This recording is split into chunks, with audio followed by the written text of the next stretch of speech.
வணக்கம். நம்ம மாயம் ஸ்டுடியோஸ் யூடியூப் சேனலில் ஒரு நாளைக்கு 5 வீடியோஸ் போஸ்ட் பண்ணிட்டு இருக்கோம்.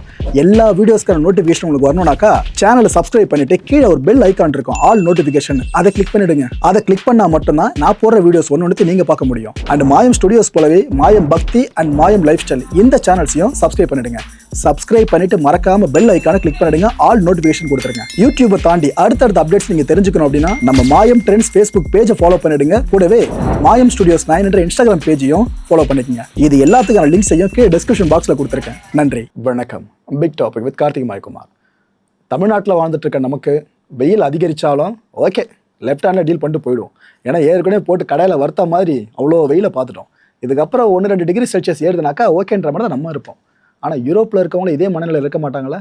அங்கே எவ்வளோ சாவு விழுந்துட்டு இருக்கு தெரியுமா மக்களே? இப்போ இதை பற்றியும் இந்த பருவம் விட பொய்த்து போகிற வாய்ப்பு பெருசாக இருக்கிறதா அடுத்த கட்ட தகவல் வெளியே வந்திருக்கு. இது எல்லாத்தை பற்றி தான் முழுக்க பார்க்க போகிற நிகழ்ச்சியில் போகலாம்.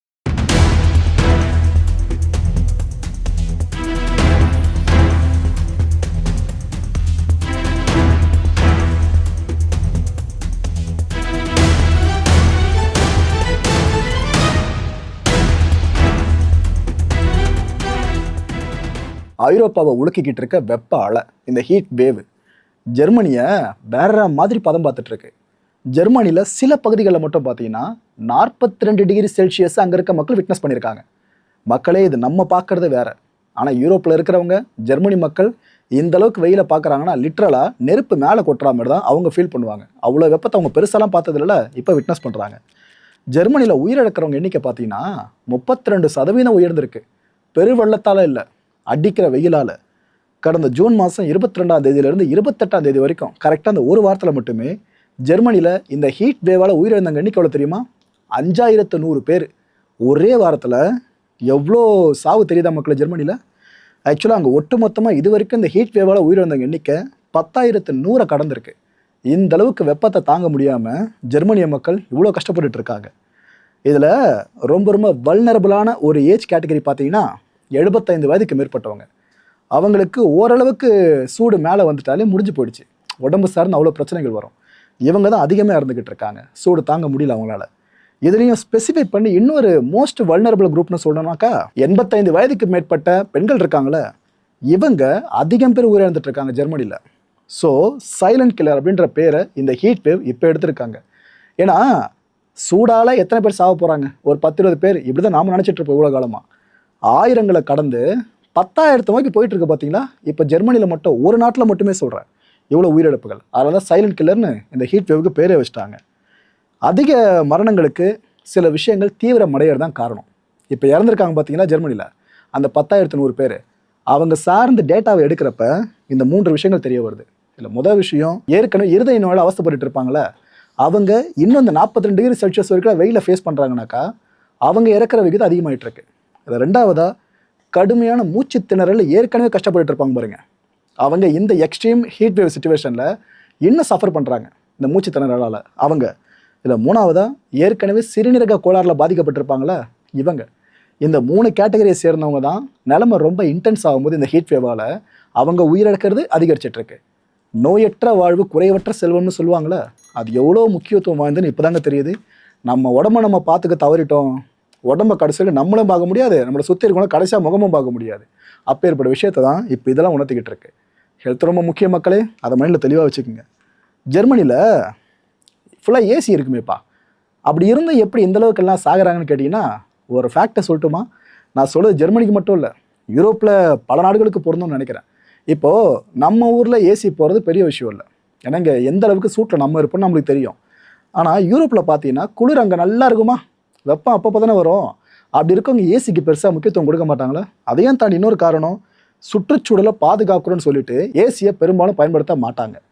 அண்ட் ரெண்டாவது ரீசன் இதில் சொல்லணும்னா, கூடுதல் செலவு எதுக்காக? ஸோ இதை கருத்தில் கொண்டு ஏசியை பெருசாக பயன்படுத்துகிற பழக்கம் அவங்களுக்கு கிடையாது, குறிப்பாக ஜெர்மன் பீப்புளுக்கு கிடையாது. ஜெர்மனில் இருக்க வீடுகளில் பார்த்தீங்கன்னா 19% வீடுகளில் மட்டும்தான் ஏசி வசதியே இருக்குது. புரியுதா? நம்ம இங்கே ஏசியை பயன்படுத்துறதுக்கும் அவங்க பயன்படுத்த எவ்வளோ வித்தியாசம் சொல்லிட்டு. ஸோ இந்த சூழல் இப்போ மாறுற நிலைமைக்கு வந்துருச்சுங்க. எப்பா, இது வரைக்கும் சமாளிச்சிட்டோம், இதுக்கப்புறம் ஏசி இல்லாமல் ரொம்ப கஷ்டம் போல இருக்குன்னு அங்கே இருக்க மக்களே இப்போ உச்சி கொட்ட ஆரம்பிச்சிட்டாங்க. இந்த ஏசியை ஃபுல்லாக தீவிரமாக நம்ம இந்த குறிப்பிட்ட இடங்களில் முதல்ல நம்ம ஃபிட் பண்ணிடணும்னு மக்கள் ஜெர்மனி அரசுக்கிட்ட அழுத்தம் கொடுக்க ஆரம்பிச்சிட்டாங்க. அதில் என்னென்ன திறமை லிஸ்ட் பண்ணுறாங்க, மருத்துவமனைகள், அங்கே பேஷண்ட்ஸ் ஏற்கனவே பாவம், ஏசி வசதி பெருசாக இல்லாமல் ரொம்ப கஷ்டப்படுவாங்க இந்த வெயில் டைமில். ஸோ அங்கே பொறுத்தனும் முதியோர் இல்லங்கள், அப்புறம் குழந்தைகள் காப்பகம். ஏன்னா இங்கெல்லாம் வல்னரபிள்ல, ஏன்னா மருத்துவமனை இருக்கிறது பேஷண்ட்ஸு, முதியோர் இடத்துல இருக்கிறது வயசானவங்க, குழந்தைகள் காப்பகத்தில் இருக்கிறது குழந்தைங்க. ஸோ நோய் எதிர்ப்பு சக்தின்றது ரொம்ப குறைவாக இருக்கும். அட் த சேம் டைம் ஏற்கனவே கொஞ்சம் வீக்காக இருக்கிறவங்க இந்த ஹீட் வேவை ஃபேஸ் பண்ண முடியாமல் இன்னும் ரொம்ப வீக் ஆவாங்க, டெத் ரேஷியோ மேலே போகும். இதுக்கு தான் மக்கள் இந்த ஒரு விஷயத்தை ஜெர்மனி அரசுகிட்ட கேட்டுக்கிட்டு இருக்காங்க. ஜெர்மனியில் எந்த நிலமைனா அப்படியே யூகே வாங்க. யூகேல நிலமை ஒஸ்ட்டு தான். கடந்த மே மாதத்துலேருந்து ஜூன் மாதம் வரைக்குமே யூகேல இந்த ஹீட் வேவால் உயிரிழந்தவங்க எண்ணிக்கை 3000 தாண்டி இருக்குது யூகேல. என்ன ப்ரோ எல்லினோ இவ்வளோ மோசமாக இருக்குது, எப்படி உயிர்களை வாங்கிட்டு இருக்குன்னு கேட்டிங்கனாக்கா, ரஜா இதெல்லாம் வெறும் டீசர் மட்டும்தான். இன்னும் ட்ரெய்லர் கூட நம்ம பெருசாக பார்க்கல. இதுக்கப்புறம் ட்ரெய்லர் இருக்குது, அதுக்கப்புறம் தான் மெயின் பிக்சரே இருக்குது. மெயின் பிக்சர் இந்த வருஷம் கிடையாதுங்க, அடுத்த வருஷம் தான். அடுத்த வருஷத்துக்கான முன்னோட்டமே இப்போ எப்படி இருக்குன்னா, அடுத்த வருஷம் இன்னும் எவ்வளோ மோசமாக போகுன்றதான் பல பேரும் பயப்படுற விஷயமா இருக்குது. உங்களை பயமுறுத்துறேன்னு நினைக்காதீங்க, ஹார்ட் ஃபேக்ட் இது தான். அதை உங்ககிட்ட ஓப்பனாக ஷேர் பண்ணுற அவ்வளோதான். பல பேரோட கேள்வி இப்போ என்ன தெரியுமா, அது எப்படி ப்ரோ இந்தியாவில் மட்டும் மழை வெள்ளம் வெளுத்து வாங்கிட்டு இருக்கு, தென்மேற்கு பருவமழை பயங்கரமாக வெளுத்து வாங்குது, இது பத்தாதுன்னு இன்னைக்கு ரெட் அலர்ட் இஷ்யூ பண்ணியிருக்காங்க கேரளத்துக்கும் குஜராத்துக்கும். இங்கெல்லாம் இப்படி இருக்கிறப்போ அது எப்படிங்க வெயிலால் அங்கே மட்டும் அவ்வளோ பேர் கஷ்டப்பட்டு சாகுறாங்க அப்படின்னு கேட்டிங்கன்னா, இதை நான் தெளிவாக சொல்லி புரிய வைக்கிறேன். ஆக்சுவலாக எல்லினோனாலே வெயில் மட்டும்தான் பெருசாக அடிக்கும்னு பல பேரும் தப்பாக நினச்சிட்டு இருக்கீங்க. அது உண்மை கிடையாது. எது நடந்தாலும் இன்டென்ஸாக நடக்கும், இதை புரிஞ்சுக்கங்க. இட் மீன்ஸ் வெயில் அடித்தா ஒரேடியாக அடித்து மண்டையை புழக்கும், மழை பெஞ்சா ஒரேடியாக அடிச்சு பெரு வெள்ளத்தை கூட்டு வந்துடும். சில மணி நேரங்களே மழை பெஞ்சு அடுத்த சில மணி நேரங்களில் பெரு வெள்ளமே வந்துடும். புரியுதா? வெதர் ரொம்ப இன்டென்ஸாக மாறிடும். இதுதான் எல்லினோட பெரிய தாக்கமே. ஸோ இதனால தான் நம்ம ஊரில் கூட வெயில் புழக்கம் பகலில், திடீர்னு நைட்டு பார்த்தா மழை பெய்யுது. புரியுதா அந்த இன்டென்ஸ் எதில் நடந்துட்டு இருக்குன்னு? ஸோ இந்த எல்லினோ தாக்கம்ன்றது ஒரு நாடையோ ஒரு குறிப்பிட்ட மாநிலத்திலையும் மட்டும் பாதிக்கலை, ஒட்டுமொத்த உலகத்தை பாதிச்சுக்கிட்டு இருக்கு. பசிபிக் பெருங்கடல் சார்ந்து ஏதோ ஒரு டெம்பரேச்சர் ரைஸ் ஆனால் நம்மளுக்கு என்ன ப்ரோ நினச்சிங்கன்னா, உலகத்தோட பெருங்கடல்னு பேர் எடுத்தது பசிபிக்கா, அந்த கடல் சார்ந்து பெரும் மாற்றங்கள் நம்ம நிலங்களோட அதான அதிகம், அந்த பசிபிக் நீர்த்தன்மை தான், அதோட இருப்பு தான். ஸோ அங்கே ஒரு மாற்றம் ஏறுதுன்னா உலகம் முழுக்க எதிரொலிக்க தான் செய்யும். அந்த வார்ம் வாட்டர் சொல்லி நம்ம இதுக்கு முன்னாடி வீடியோவில் பேசியிருந்தோம்ல, அதோட தாக்கத்தை தான் இப்போ நம்ம பார்த்துக்கிட்டு இருக்கோம். கேரளாவில் என்ன மழைன்றீங்க, அது பார்த்தாலும் பெரு வெள்ளம் வேற, இது பார்த்தாலும் நிலச்சரிவு வேற. ஸோ இதனால தான் கேரளத்துக்கும் குஜராத்துக்கும் இன்னைக்கு ரெட் அலர்ட் இஷ்யூ பண்ணியிருக்காங்க.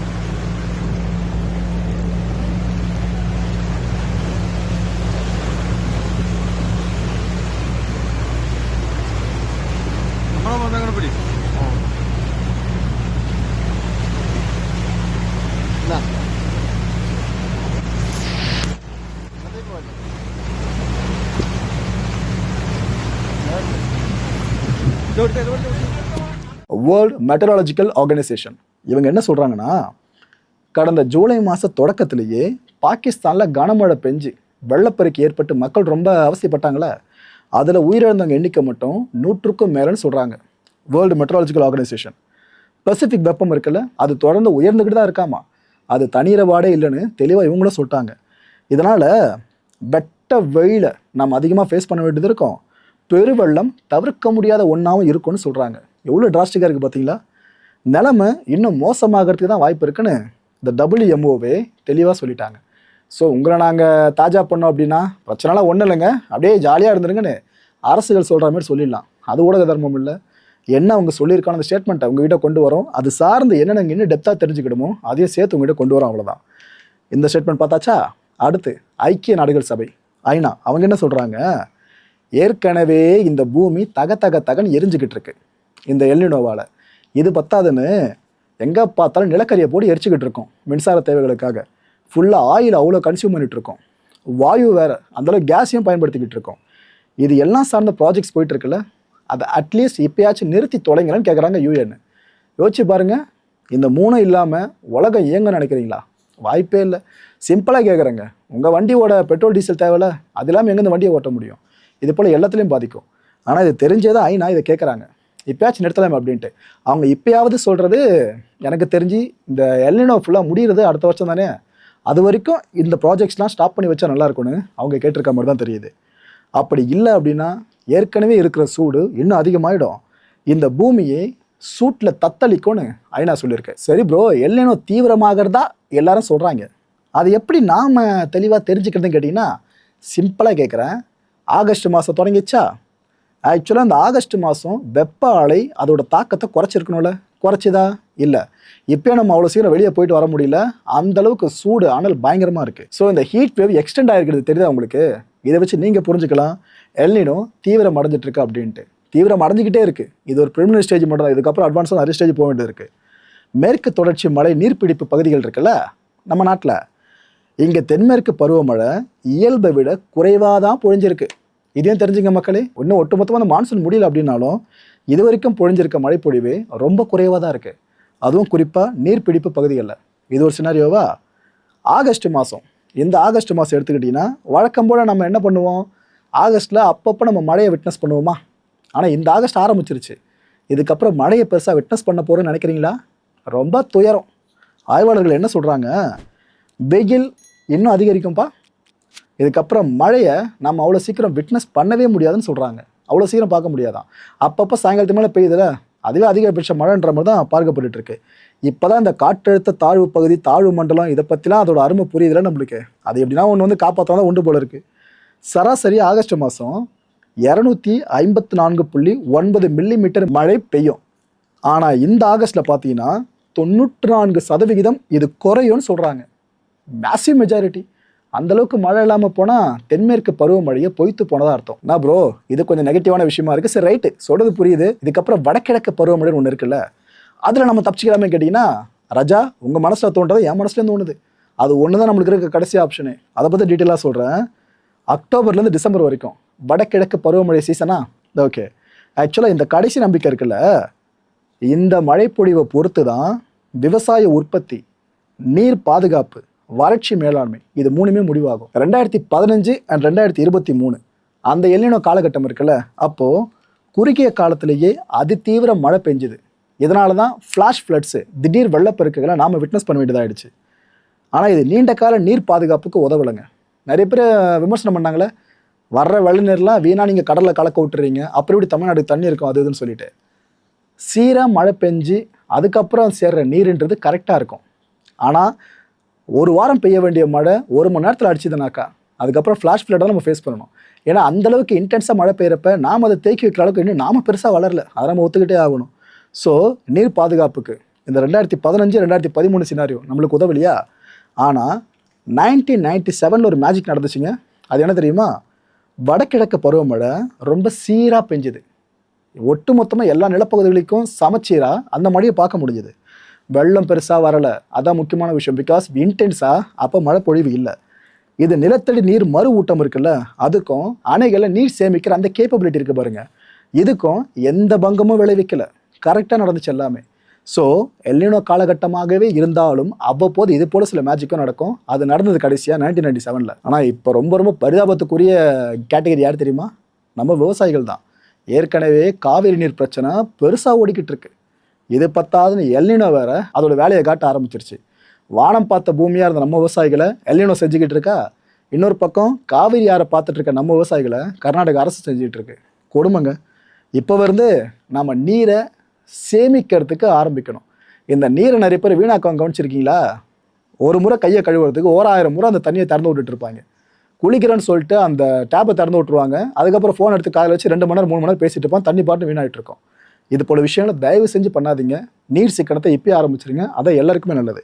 மக்களை இந்த கான்டென்ட்டை பொறுத்தவரை மனசு ஒரே ஒரு வினா தான் இருக்குது. 1997 ஏற்பட்ட அந்த மேஜிக் சொன்ன பார்த்தீங்களா, அது இந்த முறை திரும்ப நடக்க வாய்ப்பு இருக்குன்னு நினைக்கிறீங்களா? மாவன் அதனால தான் நம்ம தப்பி முடியும். நடக்கணே சொல்லி வைங்களா? அப்படி இல்லைன்னா கதி அம்பேல். மக்களே, அடுத்த நிகழ்ச்சியை சந்திக்கலாம். நன்றி, வணக்கம். வணக்கம். நம்ம மாயம் ஸ்டுடியோஸ் யூடியூப் சேனலில் ஒரு நாளைக்கு 5 வீடியோஸ் போஸ்ட் பண்ணிட்டு இருக்கோம். எல்லா வீடியோஸ்க்கான நோட்டிஃபிகேஷன் உங்களுக்கு வரணும்னாக்கா சேனலை சப்ஸ்கிரைப் பண்ணிட்டு கீழே ஒரு பெல் ஐக்கான் இருக்கும், ஆல் நோட்டிஃபிகேஷன், அதை கிளிக் பண்ணிடுங்க. அதை கிளிக் பண்ணால் மட்டும்தான் நான் போடுற வீடியோஸ் ஒன்று நீங்கள் பார்க்க முடியும். அண்ட் மாயம் ஸ்டுடியோஸ் போலவே மாயம் பக்தி அண்ட் மாயம் லைஃப் ஸ்டைல் இந்த சேனல்ஸையும் சப்ஸ்கிரைப் பண்ணிடுங்க. சப்ஸ்கிரைப் பண்ணிட்டு மறக்காம பெல் ஐக்கானை கிளிக் பண்ணிடுங்க, ஆல் நோட்டிஃபிகேஷன் கொடுத்துருங்க. யூடியூபை தாண்டி அடுத்தடுத்த அப்டேட்ஸ் நீங்க தெரிஞ்சுக்கணும் அப்படின்னா நம்ம மாயம் ட்ரெண்ட்ஸ் ஃபேஸ்புக் பேஜை ஃபாலோ பண்ணிடுங்க. கூடவே மாயம் ஸ்டுடியோஸ் 9 என்ற இன்ஸ்டாகிராம் பேஜையும் ஃபாலோ பண்ணிக்கங்க. இது எல்லாத்துக்கான லிங்க்ஸையும் கீழே டிஸ்கிரிப்ஷன் பாக்ஸ்ல கொடுத்துருக்கேன். நன்றி.